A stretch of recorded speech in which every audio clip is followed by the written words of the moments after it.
Proclamação do Evangelho de Jesus Cristo, segundo João. Glória a vós, Senhor. Naquele tempo, Jesus disse aos judeus: Vós mandastes mensageiros a João, e ele deu testemunho da verdade. Eu, porém, não dependo do testemunho de um ser humano, mas falo assim para a vossa salvação.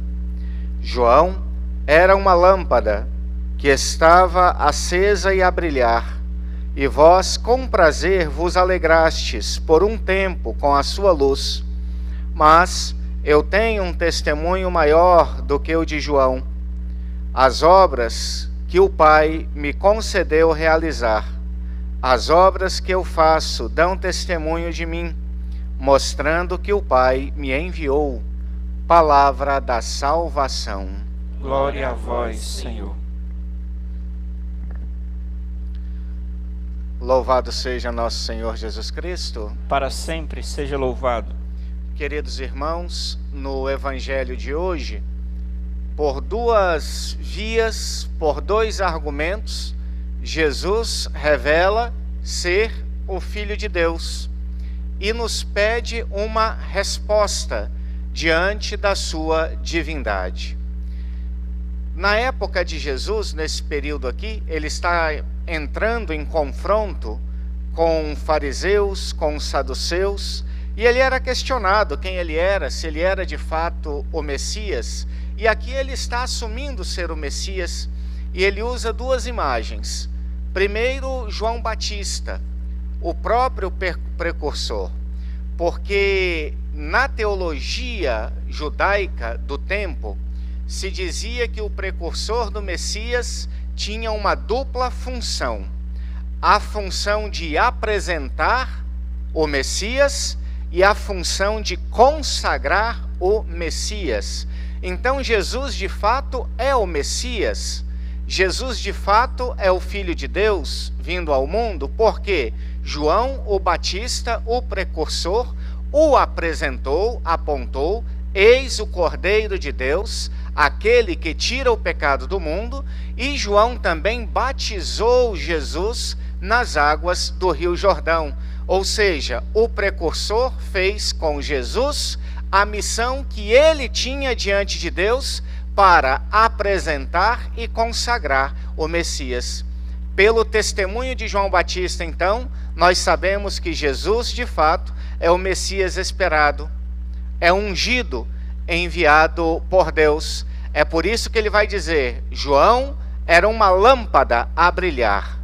João não é a luz é Jesus. Mas João é uma lâmpada que brilhava e iluminava os olhos, os corações e os ouvidos acerca do Messias, acerca de Jesus, o Salvador. No entanto, Jesus tem uma prova maior do que a de João.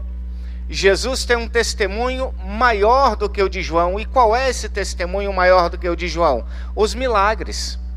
Porque se nós prestarmos atenção no Evangelho, nós notaremos que os milagres realizados por Jesus são uma emanação da bondade de Deus.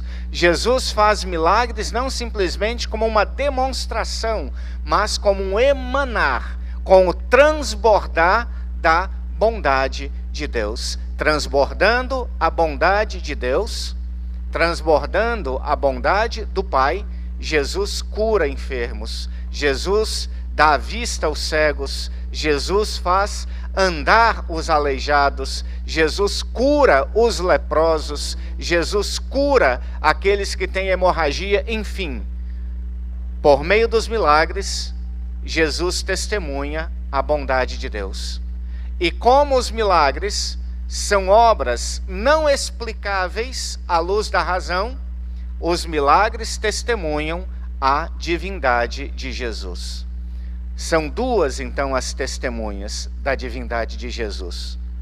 Uma, poderíamos dizer, muito grande, mas menor do que a segunda, que é a vida de João Batista. E a outra, maior, os milagres, que testemunham que Jesus veio do seio do Pai.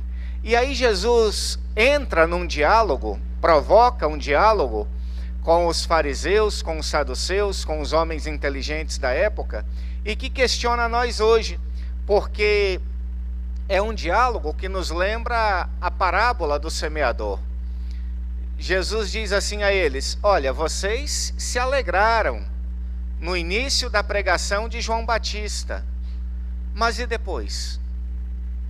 Vocês se alegraram com a lâmpada, mas quando veio a luz, vocês a rejeitaram. Por um lado, Jesus está se lembrando do prólogo de João.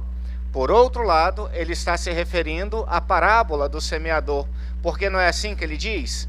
Alguns, quando escutam a palavra, se alegram, mas depois os seus corações são duros como pedra. Então a semente, que é a palavra, não cria raiz e a plantinha vem a morrer. Aí, queridos irmãos, vem a nós esse diálogo, toca a nós essa pergunta: como é que nós estamos nos colocando nesse diálogo com o Filho de Deus? Ele é Deus, se dá abundantemente a nós na palavra que podemos ler, na comunidade que se reúne, a comunidade dos batizados, que é uma expressão do Cristo. Ele se dá a nós na Eucaristia celebrada no altar. Abundantemente ele revela a sua divindade a nós, por meio do seu modo de conduzir a nossa vida, de conduzir o universo. Então nós somos provocados a dar uma resposta. E a melhor resposta a dar é a de se colocar como terra fértil, como aquela terra que se deixa fecundar pela palavra, como aquela terra que deixa a semente criar raízes, como aquela terra que produz muitos frutos. Assim hoje, irmãos, nos coloquemos diante de Jesus, palavra, Filho de Deus, e coloquemos o nosso coração como terra fértil, para que ele possa produzir muitos frutos em nós e através de nós. Louvado seja nosso Senhor Jesus Cristo. Para sempre seja louvado. Na liturgia sacramental, podemos colocar